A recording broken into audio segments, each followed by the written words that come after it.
The night I broke into a mafia king's gallery, I expected 3 outcomes. 1, I'd steal something expensive. 2, I'd disappear before anyone noticed. 3, I'd finally pay off my debts. Instead, I got caught. And now, I owe a man who doesn't believe in mercy, doesn't forgive mistakes, and doesn't let go of what he claims, including me. Chapter 1, the worst heist of my life. I should have known it was a bad idea when the invitation smelled like money and murder. Not literally. Although, in hindsight, maybe literally. High-profile auction, my friend Jace had said. Private collectors, easy target. Private collectors was code for rich criminals. Easy target was code for you're going to regret this. Still, I went. Because rent exists, and debt collectors are significantly less charming than the idea of stealing from criminals. The building itself was all glass and arrogance, tall, sleek, and impossible to ignore. The kind of place that screamed you don't belong here. Which, obviously, meant I absolutely did. I slipped in through the service entrance, dressed in black, hair tied back, confidence faked to dangerous levels. The guards barely glanced at me. Step 1, successful. Step 2, locate the target. The item list had been very specific. A ledger, not art. Small, discreet, worth more than anything hanging on those pristine walls. Which raised several red flags. But I ignored them. Because again, bad decisions are my specialty. I found it in a back office. Locked drawer, basic mechanism, child's play.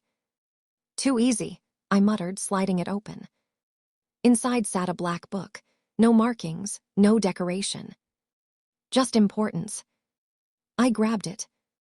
And that's when everything went wrong. A soft click echoed behind me. Not loud. Not dramatic. Just enough to make every instinct in my body scream run. I turned slowly. Mistake. Because there he was. Leaning against the doorway, like he'd been waiting for me all night. Adrian Voss. I didn't know his name yet, but I knew exactly what he was. Danger. The kind that doesn't shout. The kind that watches. You're in the wrong room, he said calmly. His voice wasn't angry. Which was worse. I straightened, clutching the ledger behind my back like that would somehow make it invisible. Am I said, because this looks like exactly the right room. His gaze flicked to my hand. He saw it. Of course he saw it. He stepped forward. Slow. Controlled. Every movement deliberate. You broke into my gallery, he said. It's open to the public, I replied. Not this part. Feels like false advertising. He stopped a few feet away. Close enough that I could see the sharp edge of his jaw, the faint shadow of a smile that didn't quite reach his eyes. Close enough to realize I had made a catastrophic mistake. What's your name? He asked. Not relevant. It is to me. Well, that's unfortunate. For a second, just one, I thought I saw amusement. Then it disappeared. You have something that belongs to me, he said. I considered lying. Then remembered, he didn't look like a man who appreciated jokes at this moment. I found it, I said instead. In my locked drawer. Your security is lacking. Or, he said softly, stepping even closer, you're reckless. That one hit a little too accurately. I tightened my grip on the ledger. Look, I said, we can make a deal. I don't negotiate with thieves. Everyone negotiates with thieves, I shot back. That's literally how this works. Silence. Heavy. Measuring. Then, he smiled. Not warm. Not kind. But interested. And somehow, that felt worse than anger. Interesting, he said. You're either very brave. He leaned in slightly. Or very stupid. Can I be both?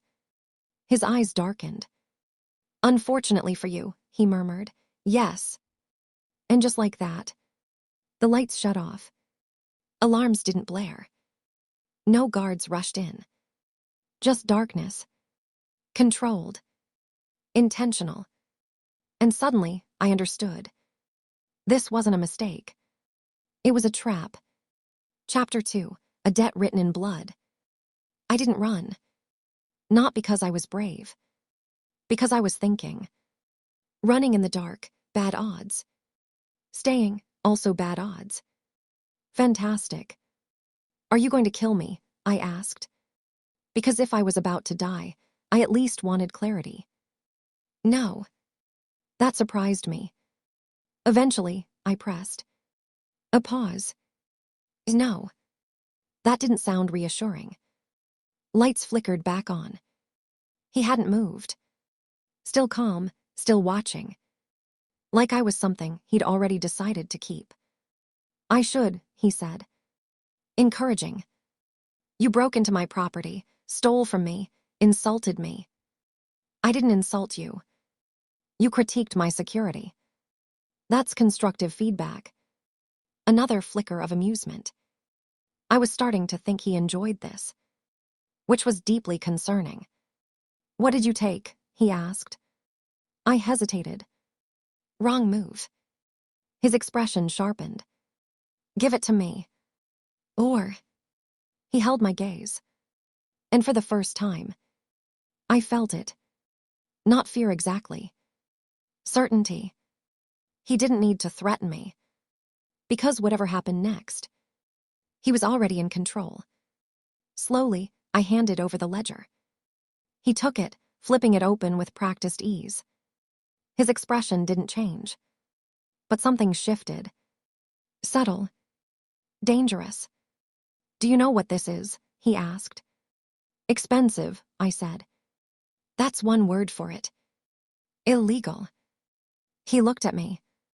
Yes. Well. That tracked. I crossed my arms. So now what? You call the police? No. Because that would be hypocritical. Because, he said quietly, this doesn't involve them. Oh. Great. Even better. He closed the ledger. You've created a problem, he continued.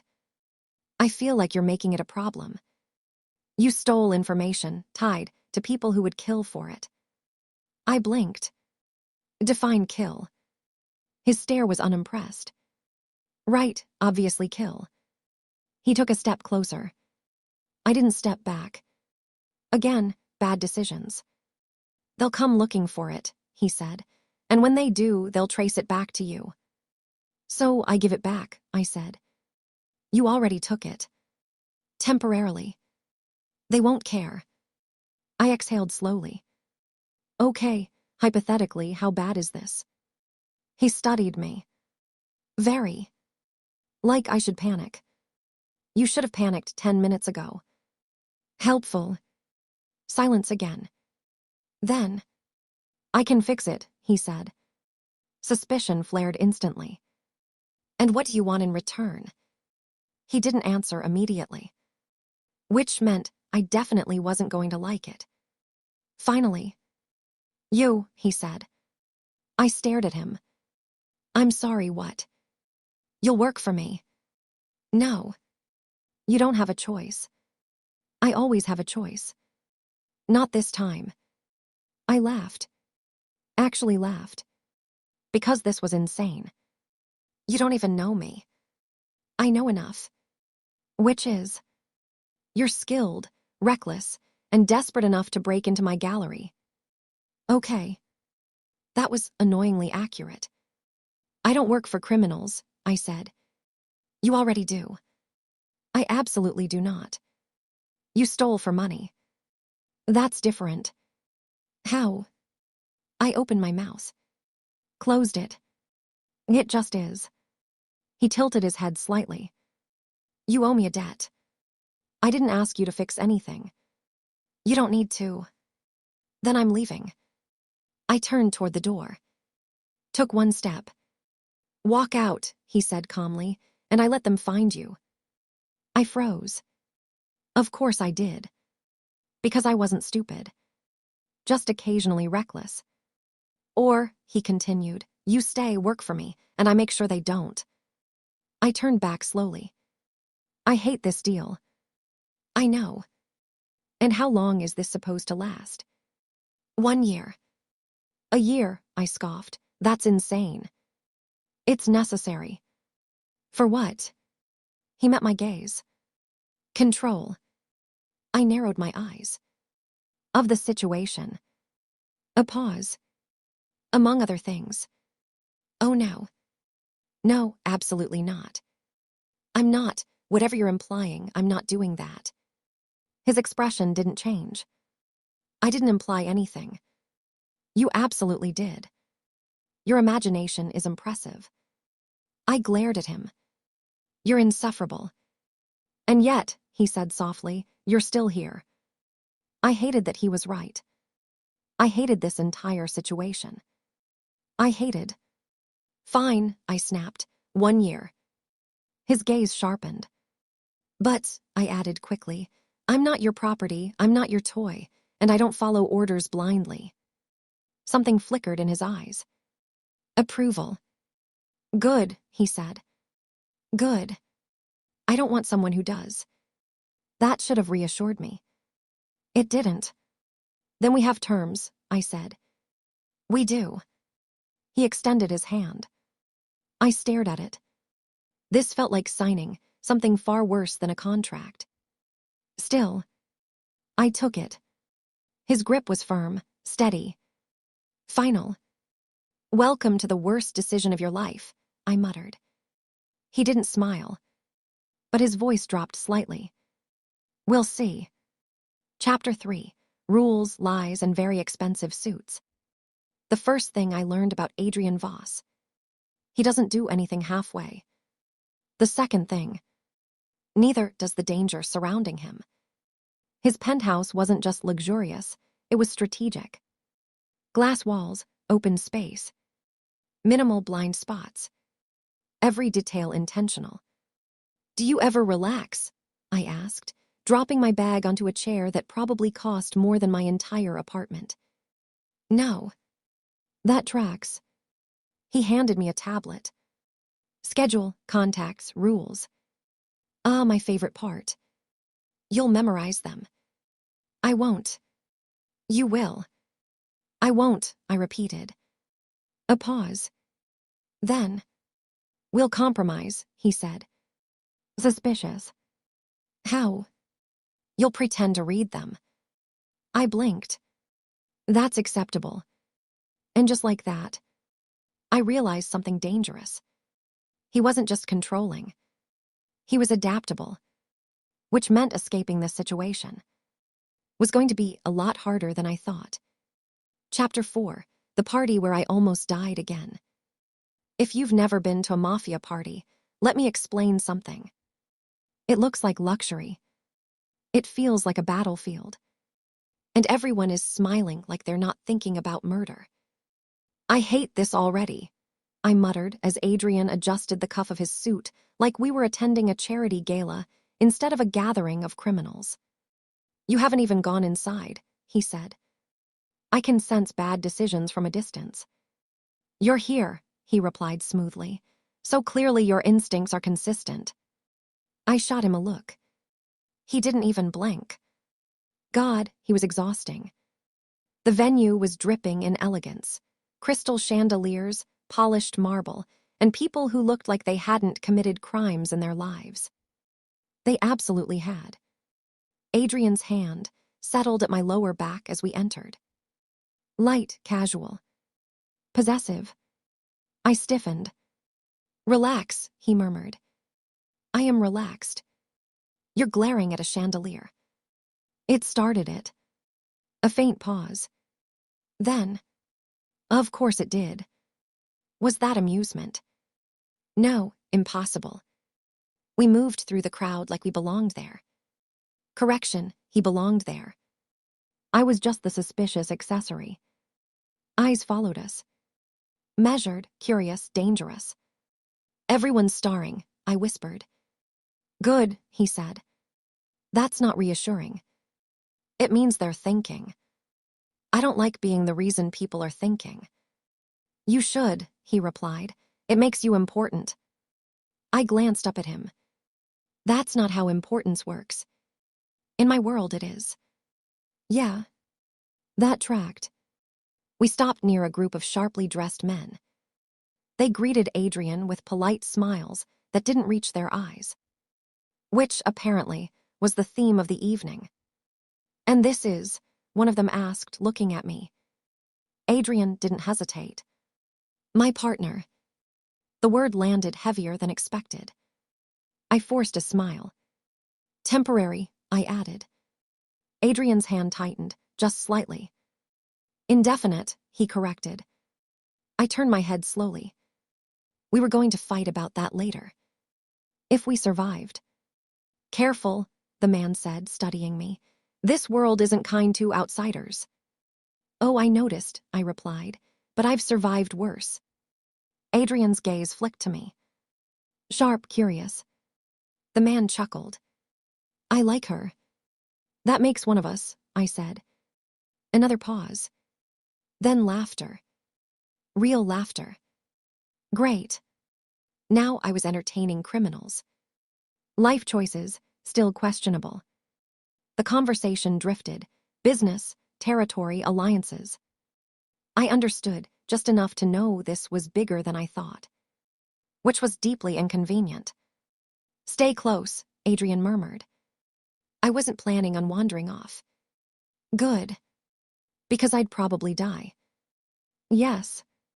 Well, at least we were honest. And then, everything shifted. A subtle movement in the crowd. A glance too long. A hand slipping where it shouldn't. My instinct screamed. Adrian. Gunshot. The sound cracked through the room like lightning. Screams followed. Chaos.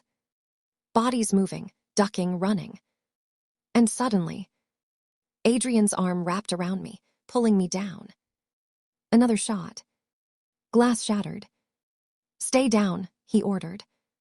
I wasn't planning on standing. He moved fast. Too fast. 1 second beside me. The next. Gone. I looked up. Mistake. Because I saw it. Him. Calm. Focused. Terrifying. He moved through the chaos like it was nothing. Like violence was just another language he spoke fluently. And I realized something that should have scared me more than it did. I wasn't just caught in his world. I was starting to understand it. Chapter 5, Training a Disaster. You're holding it wrong. I'm holding it fine. You're not. I am. You're not. I hate you. That's not relevant. I feel like it is. Adrian exhaled slowly, like he was questioning every decision that led him here. Which, honestly, same. We were in what I could only describe as a very expensive training room. Weapons, mats, mirrors. Basically, a place designed to remind me how unprepared I was. Again, he said. I lunged. He sidestepped. I missed. Badly. Again. I did it. You failed. That feels subjective. It was. I tried again. This time, I almost landed a hit. Almost. He caught my wrist mid-movement. Effortless. Annoying. Better, he said. Thank you. But still ineffective. I take it back. He didn't let go immediately. His grip was firm, warm. Too noticeable. Focus, he said quietly. I am focused. You're distracted. I'm not distracted. You're thinking about winning. Obviously. You should be thinking about surviving. That was less fun. I pulled my hand free. I don't plan on dying, I said. Neither do most people. That's comforting. He stepped closer. Too close again. You rely on instinct, he continued. That's good. I know. But you don't control it. Okay, rude. It's accurate. I crossed my arms. I got this far without you. And now you're here, he said. Still alive. Because I intervened. I paused. That's also fair. A flicker of something, approval again. I was starting to hate that. Try again, he said. I did. And this time, I landed a hit. Not strong. Not impressive. But real. He stilled. I blinked. Did I just? Yes. I hit you. Yes. I'm amazing. You're improving. Same thing. Not even close. I grinned. He didn't. But his eyes. Softer. Just for a second. And that was more dangerous than anything else. Chapter 6, The Almost Kiss. It wasn't supposed to happen.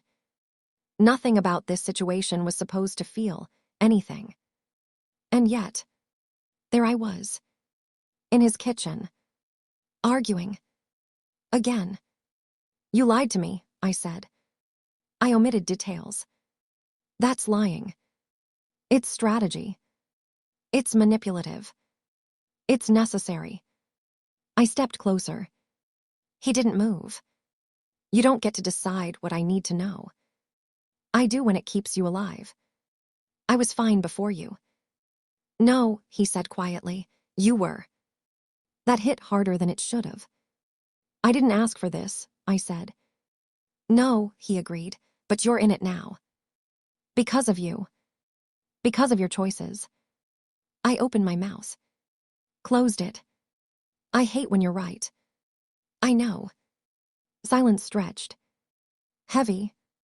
Charged. Too much. You're impossible, I muttered. You're still here. That doesn't mean anything. It means everything. And then, he stepped closer. Slow. Deliberate. My breath caught. Which was inconvenient. Very inconvenient. You should leave, he said softly. Probably. I didn't move. Neither did he. The space between us. Gone. His hand lifted, hesitated, then brushed lightly against my jaw. Electric. Stupid. Dangerous. You're a problem, he murmured. So are you. That's not new. Neither is this. My heart was doing something reckless. Something very not contract approved. This doesn't change anything, I said. No, he agreed. It absolutely did. His gaze dropped to my lips. Mine. Traitorously. Did the same. This was a bad idea. A terrible idea. A life-ruining idea. So obviously. I leaned in. Just slightly. And then. Stopped. Pulled back. No, I said quickly. No, he echoed. No. A beat. Good. That sounded like a lie. I turned away. Because that would have been a mistake. Yes, he said. Another pause. A significant one. Right. Good. We agreed. So why did it feel like we just made things worse? Chapter 7, Enemies Don't Play Fair. I should have known peace wouldn't last. Not in his world. Not with my luck. It started small. A car following too closely. A stranger standing too still. That prickling feeling at the back of my neck that whispered. You're being watched. I think we're being followed, I said, glancing at the mirror. Adrian didn't react immediately. Which meant he already knew.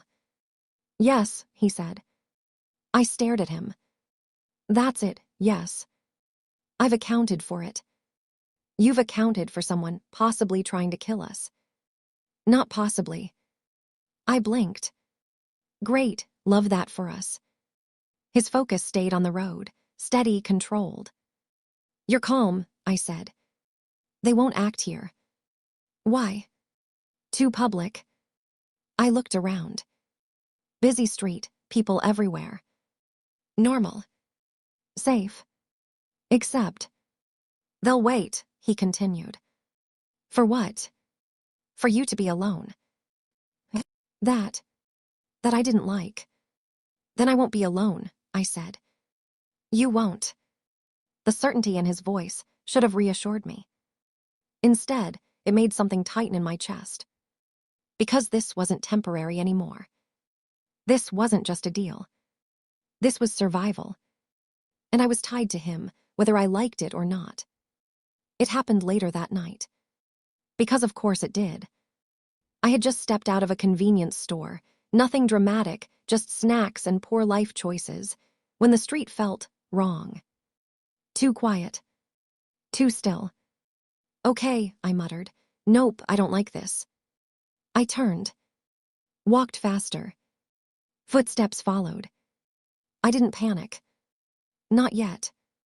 Bad decision number, I've lost count, I whispered. Then, a hand grabbed me. I reacted on instinct. Elbow back, twist, break free. Or attempt to. Not bad, a voice said. Wrong voice. Not Adrian. Not safe. I spun, heart racing. Two of them. Of course there were two. Relax, one said. We just want to talk. People who say that never just want to talk. He smiled. Yeah, definitely not reassuring. You took something that doesn't belong to you, the other added. Technically, I gave it back. Doesn't matter. Feels like it should. They moved closer. I stepped back. Calculated.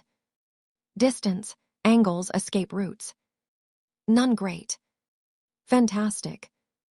Look, I said, we can all agree this has been a misunderstanding. Grab her. Oh. Well. That escalated. I moved. Fast.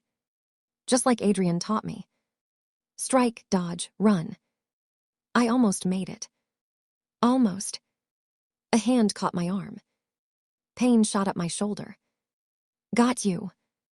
Rude, I snapped, struggling. Then, everything stopped. Not gradually. Instantly. The man holding me froze. His grip loosened. I pulled free. And saw why. Adrian. Standing a few feet away. Gun raised. Expression empty. Cold. Controlled. Terrifying. Took you long enough, I breathed. He didn't look at me. His focus stayed on them.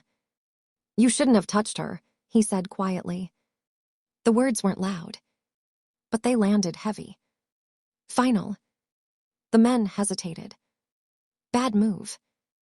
Walk away, one tried. No. Simple. Absolute. The tension snapped. What followed was fast. Efficient. Decisive. I didn't watch everything. Didn't want to. Didn't need to. Because I already knew the outcome. When it was over. Silence. Adrian turned to me. His gaze scanned quickly. Assessing. You're hurt. I'm fine. You're not. I've had worse. His jaw tightened slightly. Don't do that again. Get kidnapped. Be alone. I huffed. I went to buy snacks, not join a crime scene. You knew you were being followed. And you said it was handled. It was. I crossed my arms. Clearly. A pause. Then. He stepped closer. Too close. Hands brushing my arm, checking for injuries. Careful. Precise. You should have waited, he said. You should have told me the full plan. I did. No, you didn't. Silence. Then. You're right, he said. I blinked. I am. Yes. That's new. He ignored that. Next time, he continued, you don't leave alone. Next time, you communicate better. A beat. Agreed. Okay. That was unsettling. We were agreeing. In the middle of a crime scene. My life had officially taken a strange turn. Chapter 8. The truth I wasn't supposed to hear. I didn't mean to find out. Which is how you know it was important. It was late. The penthouse was quiet. Too quiet. And I couldn't sleep. Again. So I did what any rational person would do. I went looking for answers. His office door was slightly open. Light spilling out. Voices inside. I paused. I should have walked away. I didn't. Because curiosity. Still my biggest flaw. She doesn't know, a voice asked. No, Adrian replied. She should. It's not necessary. It's risky. A pause. Then. I'm aware. I leaned closer. Just enough to hear. You're too involved, the voice continued. This was supposed to be temporary. It still is. That didn't sound convincing. Then why keep her? Silence. Long. Tense. And then, because she's safer with me. My chest tightened. That wasn't the answer I expected. That's not the real reason, the voice said. Another pause. And this one. Heavier. No, Adrian admitted. Something in my stomach dropped. Because suddenly, I wasn't sure I wanted to hear the rest. Then say it, the voice pushed. I don't need to. You do if you're going to keep making decisions like this. Silence again. And then, low. Quiet. Honest. I wanted her here. Everything stopped. My thoughts. My breathing. Everything. That's a problem, the voice said. I know. You built this entire arrangement on a lie. I know. You told her it was about the ledger. It was. Not entirely. A beat. No. My chest tightened further. Because suddenly, things weren't adding up. What aren't you telling her? The voice pressed. Adrian exhaled slowly. And then, the contract was never about business. My heart dropped. It was about control, he continued. Of her. Yes. Why? Another pause. And this one. It felt like everything. Because I knew she wouldn't stay otherwise. That did it. I stepped back. Too fast. The floor creaked. Silence inside the room. I froze. Then, the door opened. Adrian stood there. Eyes locking onto mine. And in that moment, he knew. You weren't supposed to hear that, he said. No, I replied, voice tight. I really was. Chapter 9, Clause 27, Don't fall in love. You lied to me. The words came out sharper than I intended. But not as sharp as they felt. I told you what you needed to know, Adrian said. That's not the same thing.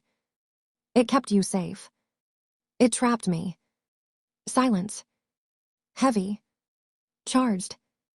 You manipulated me, I continued. Yes.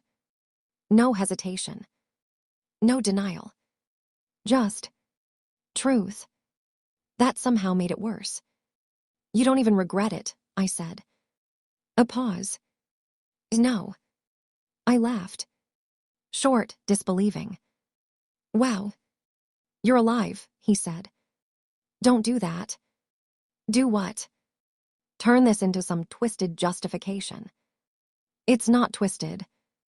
It is when you take away someone's choice. I gave you a choice. No, you didn't. You could have walked away. And you said you'd let them find me. That was a possibility. That was a threat. Silence. He didn't deny it. Of course he didn't. I shook my head. I trusted you. That landed. I saw it. Just for a second. Something cracked. Small. But real. You shouldn't have, he said quietly. Yeah, I replied. I figured that out. I turned. Walked toward the door. Each step heavier than the last. Where are you going? He asked. Out. That's not safe. I don't care. You should. I don't. I reached the door. Hand on the handle. Walk away, he said. I paused. Because his voice. It wasn't cold anymore. It wasn't controlled. It was. Careful. Or stay, he added, quieter, and understand what this means. I didn't turn. What does it mean? I asked. A beat. Then. It means I don't let you go again. My chest tightened. Because that wasn't a threat. Not entirely. It was something worse. Something real. And that scared me more than anything else. I should have left. I wanted to leave. But instead, I stood there, frozen between freedom and something dangerously close to him. Chapter 10. Bad decisions, worse endings. I didn't leave. That was mistake number. I stopped counting. But this one mattered. Because staying didn't mean forgiving him. It meant choosing the chaos anyway. And that's the thing about me. I've never been good at choosing the safe option. The war didn't wait. It never does. By morning, everything had shifted. Tension in the air. Guards doubled. Phones ringing. Voices sharper, faster, quieter. Something's wrong, I said, stepping into his office. Adrian didn't look up immediately. Which meant it was bad. They're moving sooner than expected, he said. They. The people connected to the ledger. My favorite recurring problem. What does that mean? I asked. It means they know. A pause. Know what? That you had it. Right. Of course they did. Because my life is a series of escalating consequences. And, I pressed. And they're not interested in negotiation. Also not surprising. He finally looked at me. And there it was again. That controlled calm. The one that meant violence was coming.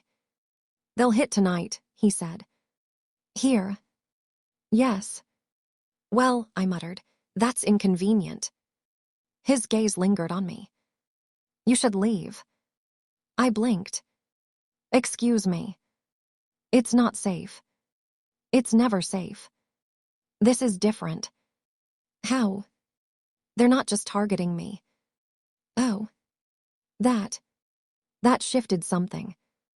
They're targeting you. I exhaled slowly. Because of the ledger. Yes. Which I gave back. They don't care. Of course they don't. I crossed my arms. Then I'm not leaving. You don't have a choice. Funny, I said. That's what you said last time. This isn't the same. No, I agreed. This time I'm choosing. A beat. His jaw tightened. You staying makes things more complicated. Good, I said. I like being complicated. This isn't a joke. Neither am I. Silence. Heavy. Then. You don't understand what's coming, he said. Then explain it. I don't have time. Make time. His gaze locked onto mine. Sharp. Intense. And for a second, it felt like we were back in that kitchen. On the edge of something dangerous. Only this time. It wasn't just us. It was everything. I won't risk you, he said quietly. I held his stare. You already did. That hit. I saw it. Felt it. Good. Then let me choose how I handle it, I continued. Stop deciding for me. A long pause. Then. Fine. I blinked. That was easier than expected. Don't misunderstand, he said. I'm not agreeing because I think you're right. Why then? Because I know you won't listen anyway. I smiled slightly. Also fair. Night came fast. Too fast. The city outside glittered like nothing was wrong. Like everything was normal. Inside, it felt like a storm waiting to break. Stay behind me, Adrian said. Not happening. Then stay close. Better. Don't improvise. I will absolutely improvise. A pause. I know. Good. We understood each other. That was something. Right. It started with silence. Then, movement. Vast. Sharp. Precise. The first breach came through the lower level. Gunfire followed. Loud. Violent. Real. Stay with me, Adrian said. I am. And I was. Every step. Every turn. Every second. I stayed. Because leaving wasn't an option anymore.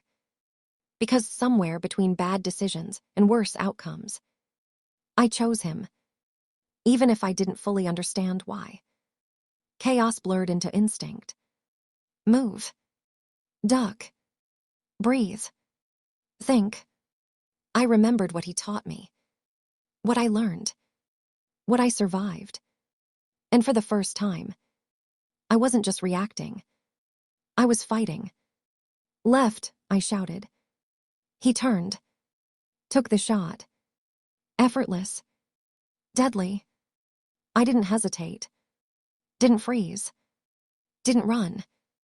And that scared me more than anything else. Because it meant I was changing. Adapting. Becoming something that fit into his world. Then, everything went wrong. Again. Because of course it did. A shot rang out. Too close. Too fast. Adrian staggered. Time slowed.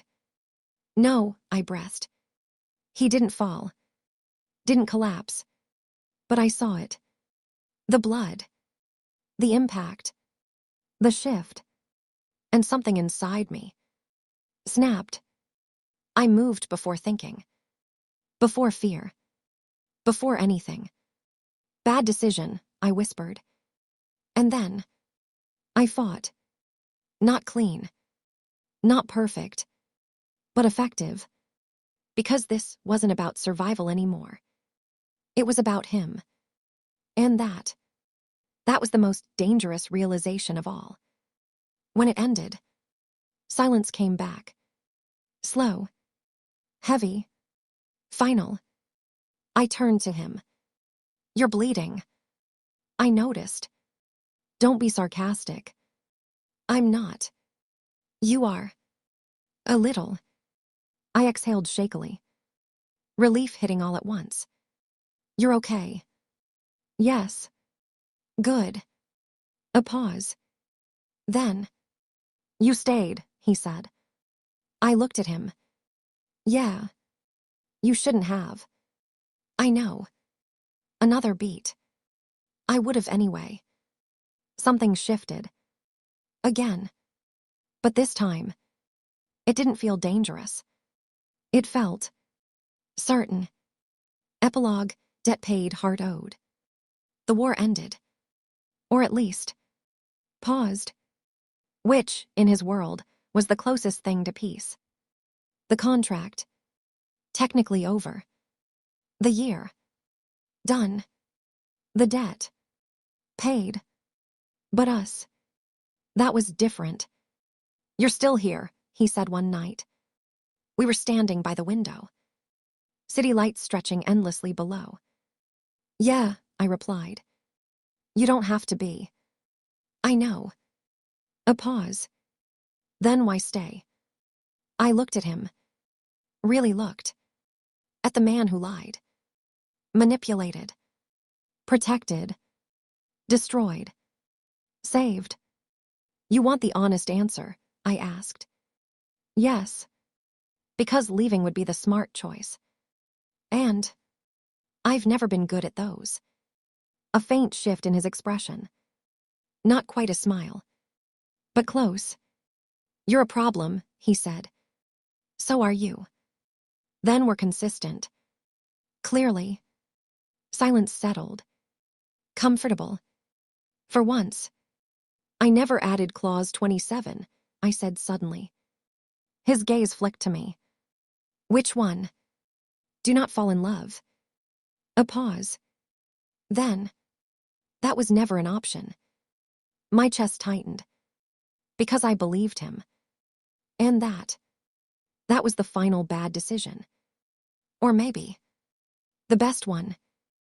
I came into his world, trying to steal something valuable. I left it owing him everything. And somewhere along the way, the girl who didn't believe in love fell for the most dangerous man alive. The end. This was brought to you by Romance Hobbit. If this story moved you, subscribe. A new story is already waiting for you.